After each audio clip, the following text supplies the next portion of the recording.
What do we as society think about prenuptial agreements?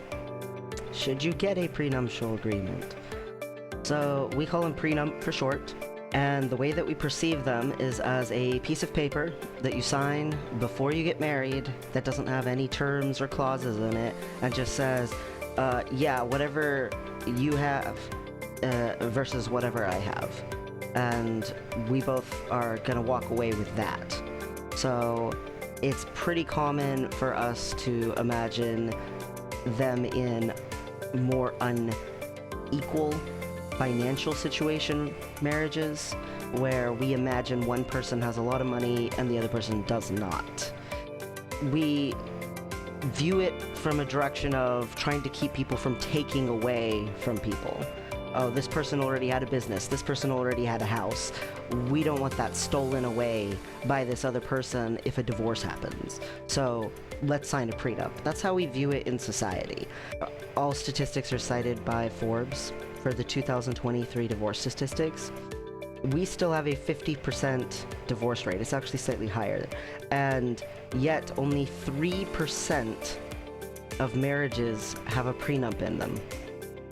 3% out of all those freaking divorces. That's pretty bad. That's pretty sad. Why do I say that? We have these big misconceptions about prenuptial agreements. The first misconception is that it's offensive. If you suggest a prenup, it means you don't trust me. You don't think I actually love you.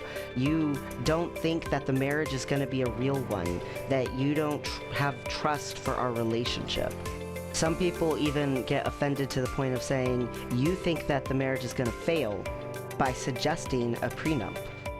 In actuality, the majority of marriages, both people agree that they started in love, that they are starting the marriage with genuine intentions. They actually hope that this works out. They hope that these feelings continue. It doesn't always continue. The intensity of love can fade because sometimes we get infatuated with people and it's not the kind of love that's sustainable. But attraction can be a very intense feeling, and people jump into the relationship wholehearted thinking, this is my dream come true. In actuality, according to statistics, almost all marriages start with good intentions. Almost all people who get married think we're going to be the ones that are going to last. We always think we're not going to be the ones who get divorced, it's someone else. And we have images in our mind of who that someone else is going to be.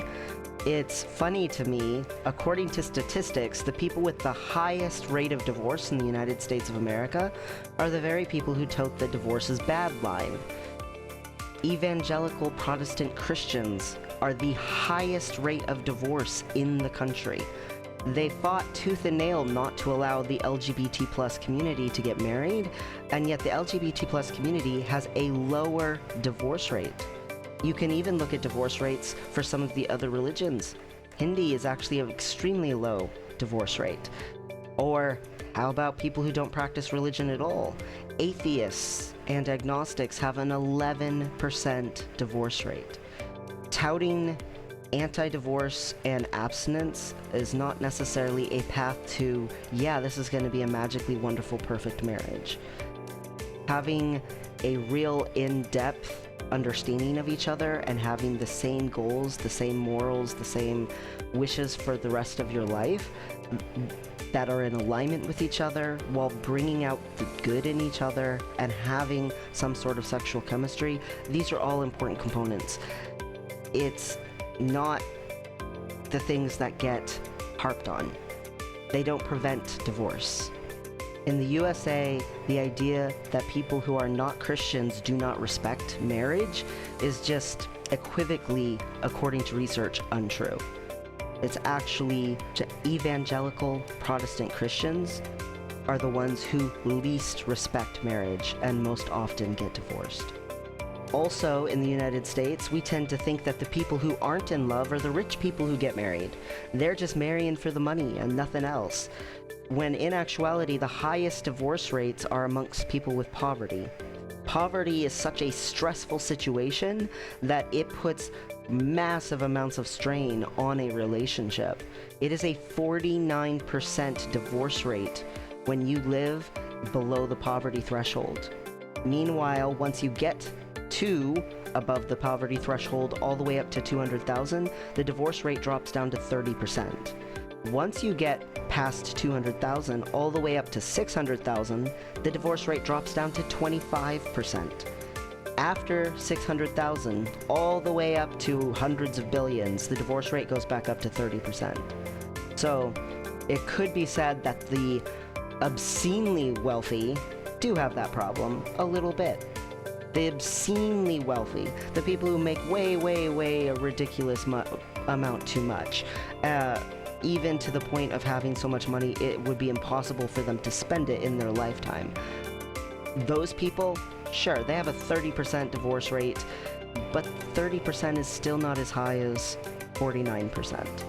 Poverty really doesn't just destroy your ability to feed yourself, keep a shelter, a roof over your head, doesn't just destroy your ability to, send your kids to have a good education or have, security for yourself or retirement. It also actively destroys relationships. So the people who are getting divorced the most, don't think of the big divorce court scenes where there's these fancy lawyers and these people come in with all their rich money. It's sadly mostly filled with people who can barely even afford the divorce in the first place. The second misconception we have about prenuptial agreements is that it is a threat. We have an image from like 1968 of this housewife who has devoted 50 years of her life to raising children with a guy who ran a business and worked, and she was the housewife, and after 50 years of marriage, he finds himself a 22-year-old now that she's old and divorced her and drops her like a hat. We have an image of a super rich person saying to a poor person, you can't divorce me because you'll have nothing. You get nothing if you leave. And just keeping them there in like some sort of an abusive, torturous relationship. In actuality, only 20% of divorces, period, in the country are this kind of situation. 80% of divorces, none of that is involved in any way, shape, or form. There's a couple of reasons for that are also statistically verifiable. For instance, congratulations to the women's suffrage movement. You have been fighting for years to get to 50-50 equality. For sure, you've been doing a good job though. The proof is 40% of US households, a woman is the main breadwinner. Congratulations. That's almost to the 50. It's not there yet. I'm not saying you're done at all, but that's awesome. That's amazing progress, especially for how short a time that the women's suffrage movement's even been moving. Good job. But that does mean that divorce is askew, and you can look at it another way. In actuality, according to statistics, almost literally every family in the US under a certain threshold of income is both people in the household are working family. You can't actually have one person be the stay-at-home person and one person be the working person very easily anymore in this country. The majority of homes, both people have a job, both people are working, both people are bringing something into the family.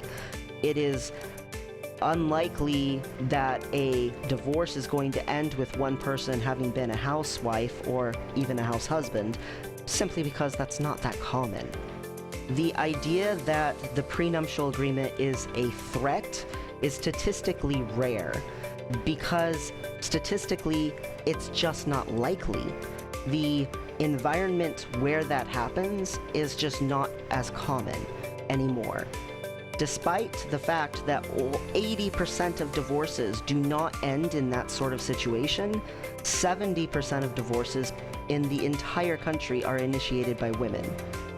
And yet only 15% of them end with a divorce settlement that financially favors the man.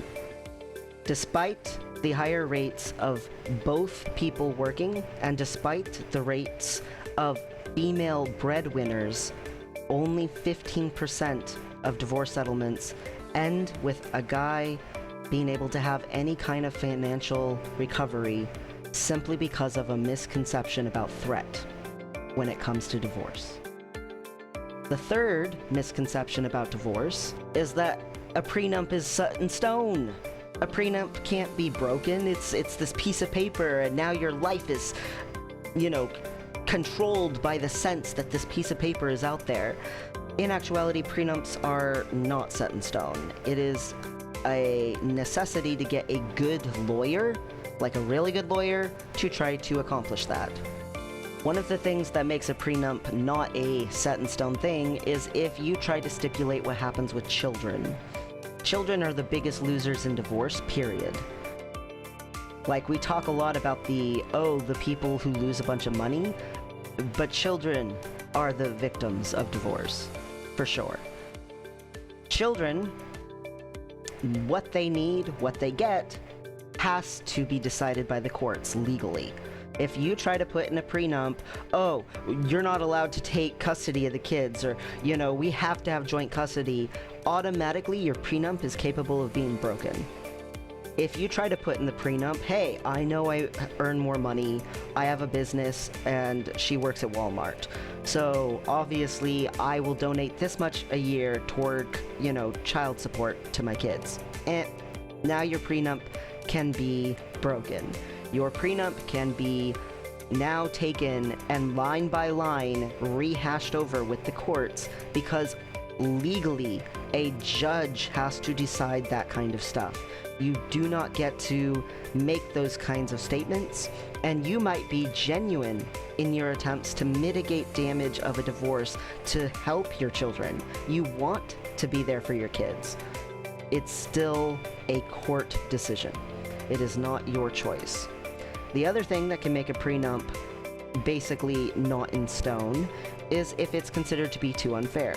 We have this misconception in the United States that the prenup means whatever you had when we got married, you get to keep all of it, and whatever I didn't have when we got married, that's all I get. And that is the basic foundation, but that is not how a prenup actually works. In courts, if the prenup is considered to be too unfair or to lean too far to one side, it can be broken, and now every line of the prenup can be hashed out, and the judge decides. If you say, hey, you know what, I make a ton of money, and again, this other person, they work at some ittle-piddle job, I don't want them to be homeless if we get divorced, so, hey, I'll pay your rent for 6 months after we get divorced. And the judge says, hey, what about all the other bills? That's not fair. Boom, your prenup, no longer set in stone. You have a misconception if you think that a prenup is a thing that can never ever be challenged. There are things that a lawyer can help you do to make a prenup more ironclad, but invalidating the prenup and challenging the prenup is something that is not insanely uncommon if a prenup actually gets involved with a divorce. We have a misconception, we have this image in our head that a prenup means one person gets to keep everything and the other person gets nothing.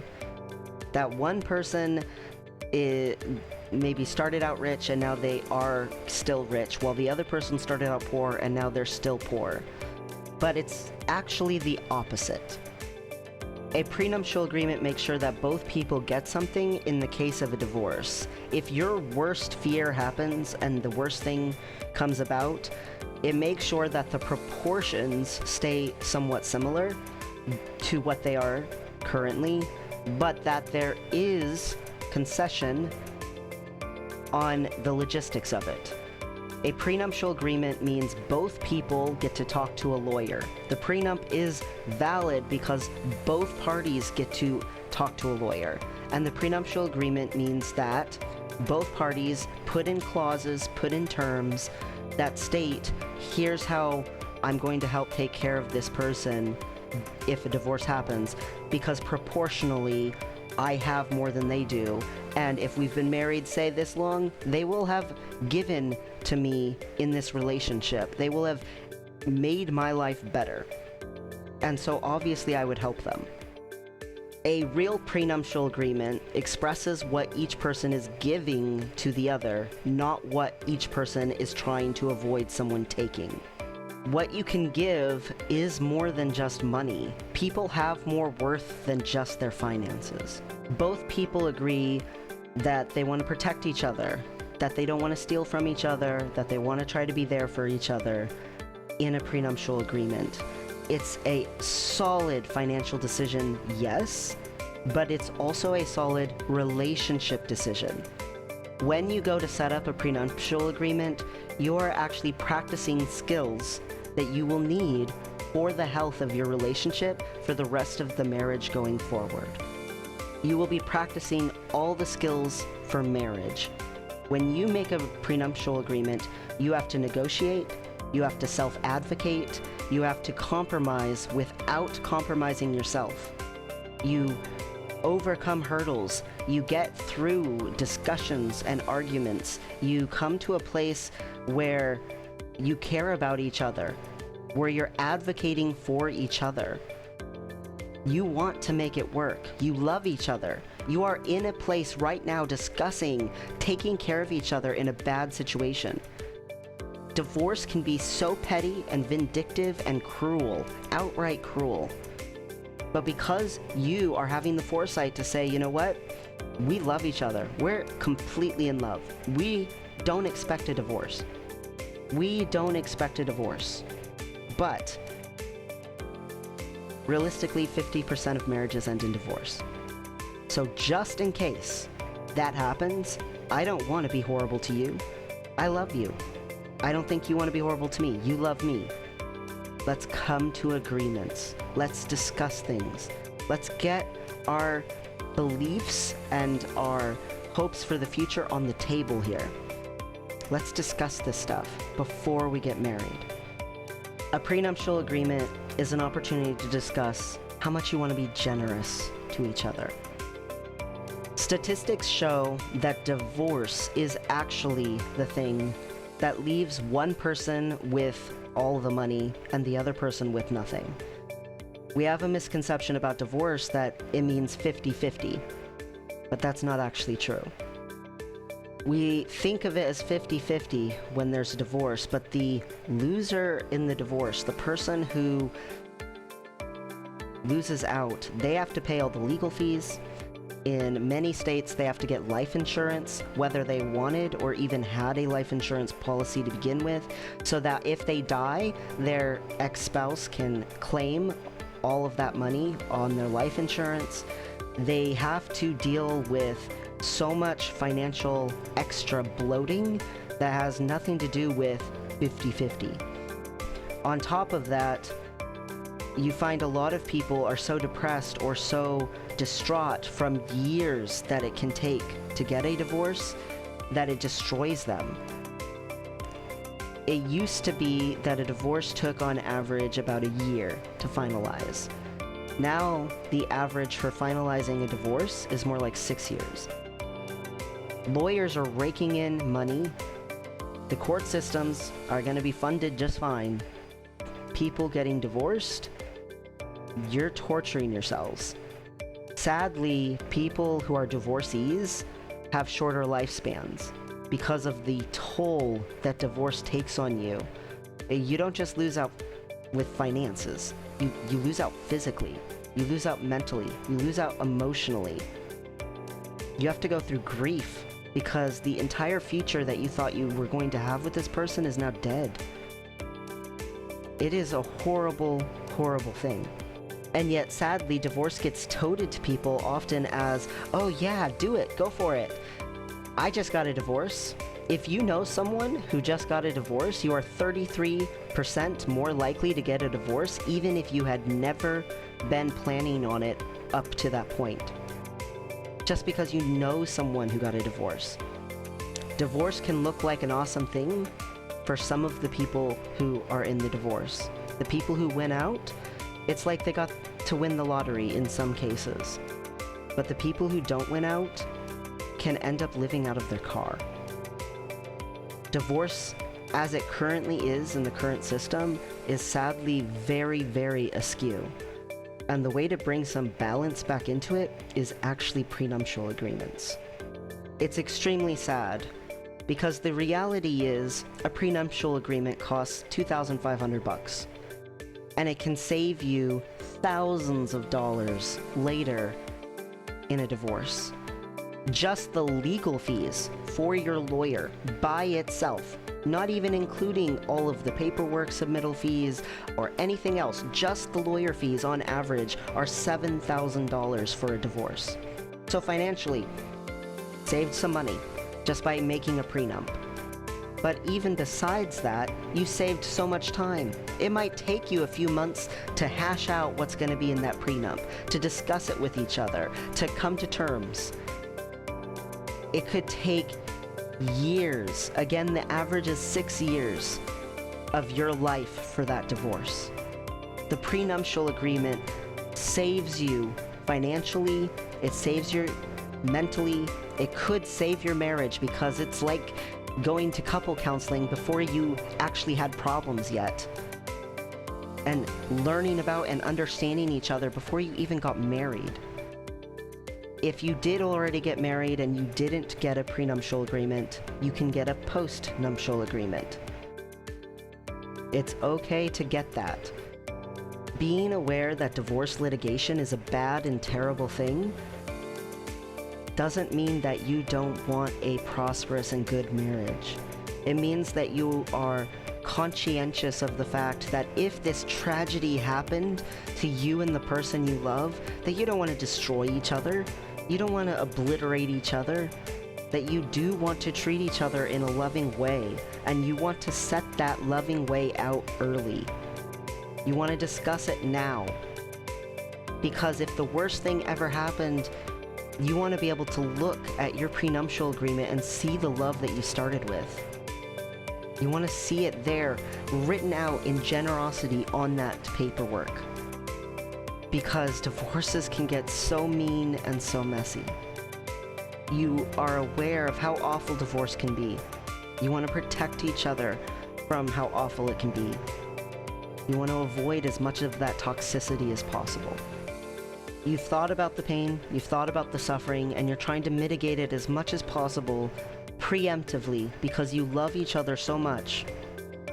A prenuptial agreement helps you express that you are in the pursuit of a marriage, not a divorce. I absolutely encourage anyone to get a prenuptial agreement. I have been in situations before where I earned more than the other person. I would have gotten a prenup. And I have been in situations before where I literally dated someone who made 6 figures while I lived below the poverty threshold. And I still wanted a prenup. A prenup is a conscientious choice. And in actuality, the proof is in the pudding because the majority of prenups that are made never get used. So be in pursuit of a marriage, not a divorce.